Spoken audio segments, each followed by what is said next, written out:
Hey, what's going on, guys? This is going to be my out-of-box review for the Master Grade Gundam GP02 Psysalis.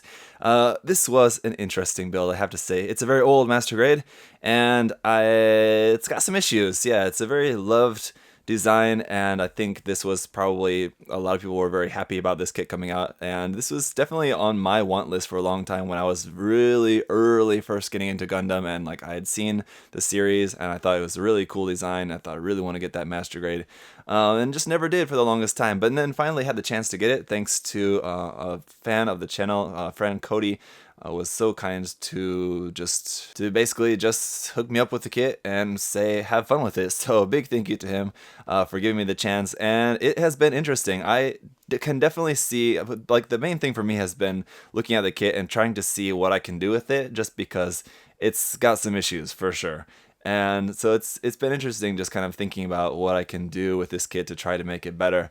And that's pretty fun. That said, the kit as it is, though, not that great. It definitely needs some love. I think it's basically the case of Bandai biting off a little bit more than they could chew. With this kit coming out in 1998, very early in the Master Grade line, and for them to take on something big and bulky of a design like this, which has just so much bulk to it and weight to it, they just didn't really have the technology to be able to make that work. That said, that's where your skills as a modeler have to come into place, right? To try to make things work that don't just straight out of the box. But do I think that Bandai could do a much better job with this if they were to do a 2.0 of the kit nowadays? I think definitely, and I really hope they do. The GP01, 02, and 03, I think, are very much all due for a 2.0 kit, and really hope that those get 2.0 Master Grade out eventually.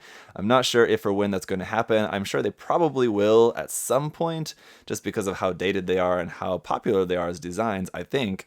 But in the meantime, this is what we've got, so let's just take a look at it, shall we?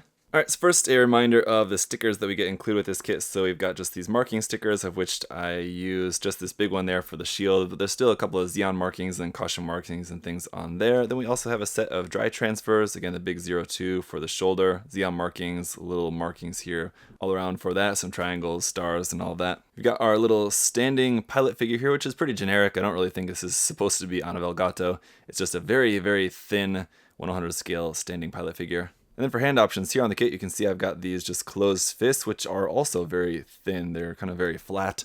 We do also have a set of fixed pose, just open hands here, which again are just pretty lifeless. They're open, but they're not really doing pretty much anything. Then we have a set of kind of old style Master Grade hands where the thumb is just on a ball joint, and then the fingers are separated at 3 and 1 like so you can have them actually holding a trigger like that. Then we've got our two neon green clear beam saber effect parts for the beam saber handles, which are stored here in the side skirt. This is a pretty cool thing that those are actually stored there, and then you just pull that out and plug in your beam effect part, and there you go, pretty nice. And then for the bazooka, we have a couple of pieces of ammunition. Now this one is just like an active nuke here, which is just like, you can't really do anything with it. It doesn't really fit into anything or do anything. It's just kind of something you can have out on the side. If you wanted to use some effect part or something for that, I guess you could.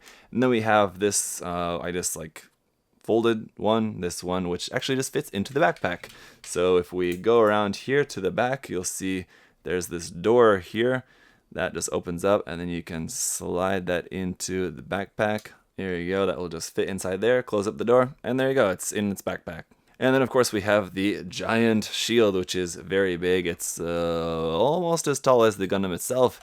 Very big, very bulky. In the back of that we have the main barrel part of the bazooka stored, so you can just turn that, open this up, and then lift up the top and bottom parts, take out the barrel, and that will connect in there for the bazooka. Even without that, this thing is pretty heavy, as it's just massive chunks of plastic. So not really thinking it's going to be able to hold this in any way with this handle, either like this or like this. Either way, it's just going to not really be able to do much with that. Just kind of resting it on the ground basically is going to kind of be your only option. The other thing, and that's it for all the accessories, you'll notice there's no action-based connector, as I think in 1998 Bandai just didn't have any action bases. It just wasn't a thing. So there was no action-based connector included, and so if you want to have this on an action base, you'll have to use that kind of like fork type adapter to put up in there. Not sure how well it's going to work, but we'll take a look at that. But first, let's take a look at some of the articulation. So here on the head, it's actually not too bad. It goes up to about there. We've got a sticker there for the eyes, and it's just like a foil sticker. Yep, there for the eyes. But otherwise, some pretty nice, not bad color separation here on the head with the red and the yellow bits and the gray bits all poking out there. So it's actually not too bad. We've got a clear part there for that kind of camera on the side of the torso there as well. Again, pretty nice color separation here on the chest as well with the gray bits and the yellow bits there in those vents. It's all pretty nice. The shoulder will actually swing forward and back just a little bit there like so. And then of course you can raise up these big shoulder binders there. The one on the back you can just point downwards, and this one here, when you fold this down, the second one folds at the same time. So that's a pretty cool gimmick. Again, for 1998, it's not bad. You'll notice these yellow bits on here aren't separate parts, though. Those are just yellow stickers you'll have to stick on there. I actually really don't like that. It's one of the details about this design that I really don't like, the yellow stripes on there. They just seem kind of added on for no particular reason. So I'll probably end up doing away with those with mine. On the side here, you'll notice big seam lines going down through there, and all the way down through there. It's going to be plenty of seam line removal required for this kit. But again, still a pretty nice gimmick, and like the mechanical parts there on the thruster bells inside is pretty nice, and so those work actually pretty well. That said, you can bring the binder up all the way to there, and it does stay up without falling back down, so that's not bad. And then you can bring the arm up to about 90 degrees, and that's going to be about it. And you can rotate there, and that's going to be the probably biggest problem that I found with this kit, with just the base kit itself, not including the extra accessories or anything, but just with the kit itself, is this upper arm. I really don't know why Bandai made this like this, so let me show you. Basically, they have the arm plugging up into the shoulder part with this polycap ball joint, and not a very big one either. If this was like maybe larger or a little bit deeper, if they had this like on a peg sticking out a little bit and it was deeper into the upper arm, that might hold better, but it's like barely held onto the polycap there. And with these being separated, not as one solid part, any twist or turn, movement or anything will just pop those apart, and it will pop off the ball joint, and it will not work at all. So be really careful about that. The best thing you could do is just make sure you glue those parts together. Then at least you have a strong connection between those. What I'll probably ultimately end up doing with mine is just replacing that all together. I'll just turn this into just a regular peg and change out that polycap for a different polycap or something probably. So anyway, that is definitely a big weak point of the kit. But down here in the elbow, we got a double joint there, which is actually not too bad. It gives you more than 90 degrees and a little bit of separation here with that elbow part, which is actually pretty cool. Again, seam lines all throughout the forearm and everything, so again, just lots of seam lines. Also here at the wrist, this whole section here will move up and down, which is pretty interesting. The wrist is just on a ball joint, but it's a very, again, like the upper arm, which just came off again, is a very short ball joint, which just doesn't really allow for much movement other than just rotation. Here in the waist section, we are going to be able to rotate left and right, and that's pretty much it. It is on a ball joint there in the center, so you can kind of get a little bit of forward and back, side to side movement, just whatever you can get out of that ball joint there in the center. The front skirts will move up and down individually. You have some nice detail up underneath there. It's not in a different color or anything, it's just all the same color, but it is nicely detailed, so if you want to paint that in. The side skirts will also move up and down a little bit like that. Back around to the back skirts also move up and down individually, not really as much detail there though. The hips are just on standard ball and socket joints, so they're not really going to do too much. And this is another big downfall of this kit, is that you can't really get the legs to do a whole lot just because of how that ball and socket joint is. And that's a lot of older master grades have that same problem. Now, we can bring the legs up to here and get this nice double joint there in the knee, and which will separate out the knee armor. It looks a bit strange, I'll admit, but it is nice that we do have a little bit of armor separation there. That's always cool. Around here on the back of the leg, we have a little red sticker for that. It's kind of funny how, like, with all of the kit, really one of the few stickers that were included with this kit, they gave you just these little red stickers for this little red dot on the back of the leg. Kind of funny, but that's there as well. Back around to the front, this bit here on the top of the foot will move up and down a little bit. That is separate from the main foot part, but then the foot will move backwards to there, forwards to about there, not too bad, and the toe is separate, so that does move down a little bit extra itself. Up underneath the feet, again, some pretty nice detail, but you'll definitely have to do some painting there. We got the little thruster bell details in the center of that as well. Now, the other biggest downfall of this kit, I think, just in terms of posing it, is that the ankles really won't go side to side all that much without popping off the armor, as you'll see there. The reason why that's a problem is when you want to have this kit standing and you want to have it in any sort of like tough pose, you want to spread out the legs a little bit to get kind of a wider stance, something like that, but the feet aren't going to be able to stand flat. About the widest you can get this to stand with the feet still remaining flat on the ground is to about there, which is not a very exciting or interesting pose. So that is kind of unfortunate. Alright, so up on an action base, it does free it a little bit to do some kind of cool posing, but again, with the action base connector there and the limitations of the hip joint combined, you're not really going to be able to do a whole lot with the legs, basically bringing them forward and back. Anything out to the side is just really not going to happen with this up on an action base without doing any sort of modification to it. That said, again, it's just very impressive just with the size and bulk of this, just having this up on an action base flying a little bit there. It's going to look pretty impressive up on your shelf. But again, so far we're only trying it here with the beam saber, and pretty much any kit can hold a beam saber without too much issue. What we really need to try is how this is going to be able to hold up the shield and the bazooka. So let's go ahead and give that a try here next. Okay, and basically try as I might, and I did try a lot to get this thing holding on to the shield. It doesn't hold on to it. Why are we still here?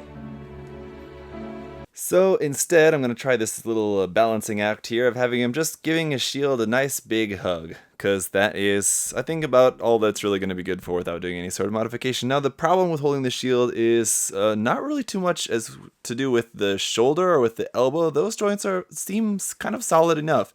The real problem is with the hand. The hand is so loose, it does not stay closed around the handle.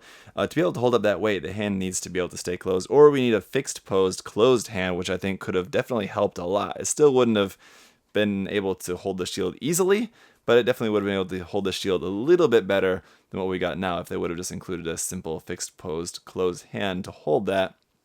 But whatever the case, that is going to be your biggest issue. And then other than that, it's just the weight of holding it up. And you'll probably have to balance it either just standing it up on the ground or if you're having some sort of aerial pose. What I tried was having it hold the handle and then having the bottom of the shield kind of stood up on his toes for a little bit extra support there. But that was just still not going to happen. So the shield will take some work to be able to do anything with it. That said, it is pretty cool. It's very large. And of course, it's a very iconic part of this design. It's just, again, I think Bandai just didn't really have anything really that they could do with it at the time to make that work in any reasonable way.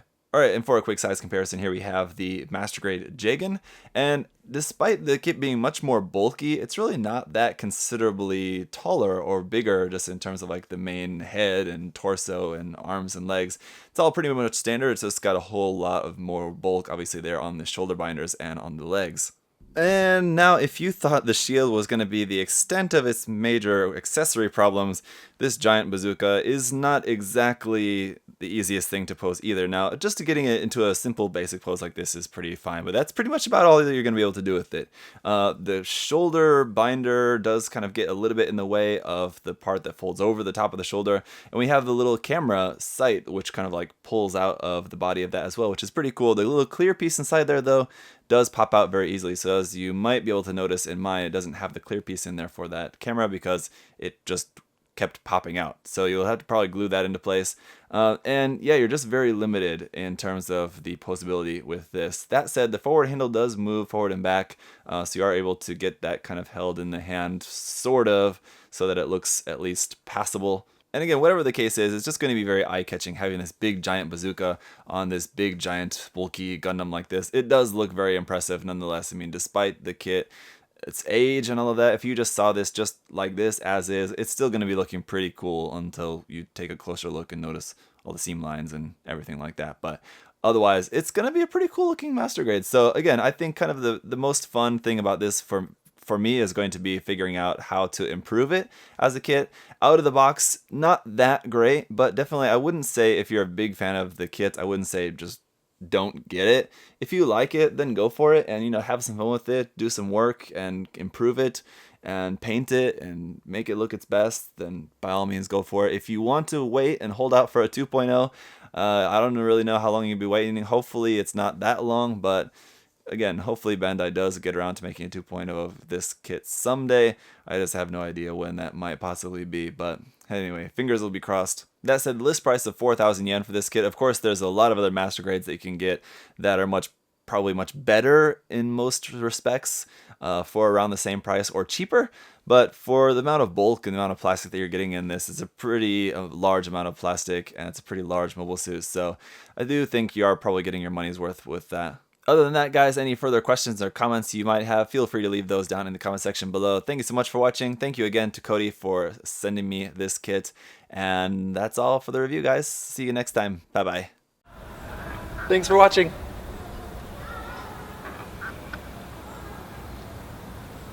See you next time.